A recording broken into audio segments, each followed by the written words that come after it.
Good evening, everyone. I'm Ulaina. I'm currently a junior at Langley High School and an ambassador scout from Troop 1692, and it is my complete honor to be the keynote speaker for this year's Presidential Circle Dinner. A little about my Girl Scouting background. My mother was a Gold Award Girl Scout herself growing up in Las Vegas, and scouting quickly became a huge part of her life. So she made sure I was put in Girl Scouts as soon as possible. I started as a daisy with my mom being my troop leader and have been a part of the organization ever since. Going into my final years of scouting, I'm proud to say that I'm following in my mom's footsteps and also working towards my Gold Award. My Gold Award is titled Invisible Borders, a podcast on refugee and immigrant stories. I called my project this because I believe that all too often, talk of refugees and migrants is solely focused on a physical border, paying little to no attention to the hurdles before and after reaching this divide. I created the podcast in hopes of showing the intangible barriers, the invisible borders, migrants face in their journey to a new home. Through the podcast, I've been able to meet and talk with some of the most incredible people from around the world. I've conducted interviews with guests in London, Malta, Canada, Kenya, and states in every part of the US.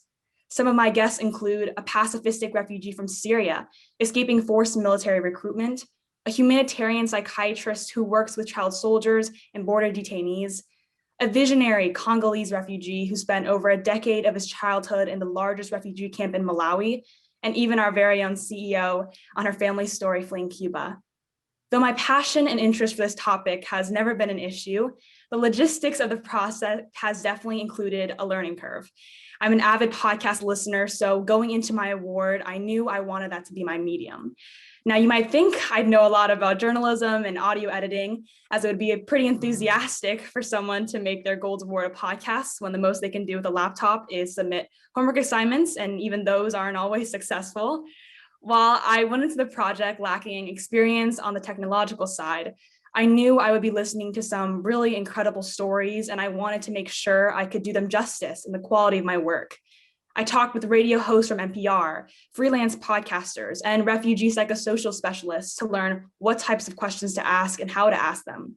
I listened to several types of podcasts and researched different editing softwares in order to find the best fit for me. Girl Scouts has always taught me to be ambitious and to work outside of my comfort zone, and this has been a mindset I've been able to apply to my Gold Award and beyond.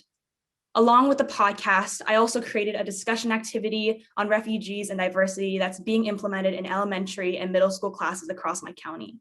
In our globalizing world, teaching youth about this topic is incredibly important, and I see it as a necessary aspect of the project.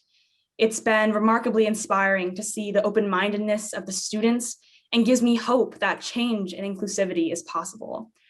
Now, I'm only 16, so there's not much that I can say that I've done in my life yet, but I can confidently say that Invisible Borders has been the most rewarding experience I've ever had.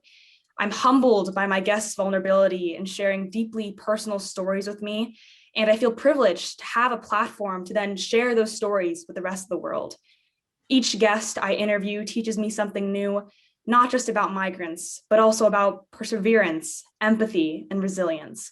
If you'd like to listen, all the episodes for the podcast can be found at www.invisibleborders.org, and I hope these messages resonate with you just as much as they do with me.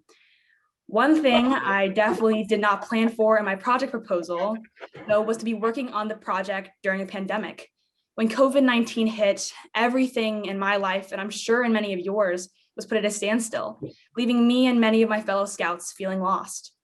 The majority of extracurricular programs gave up once they heard that they could no longer do in-person activities, but Girl Scouts Nation's capital didn't. In the first few weeks of quarantine, I was already receiving countless emails about online opportunities that have been started, from webinars to virtual camps. They truly have been able to adapt to the worst of circumstances in order to provide structure and spirit to the lives of girls across the council. Girl Scouts has always done so much for their members, but I sincerely believe COVID put their abilities to the test, and they've exceeded all expectations.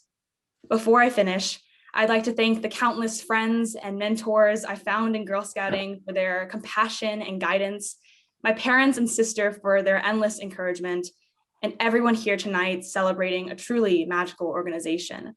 Your generosity and continued support has allowed me and my fellow Scouts to have extraordinary experiences and opportunities that have made us the young women we are today.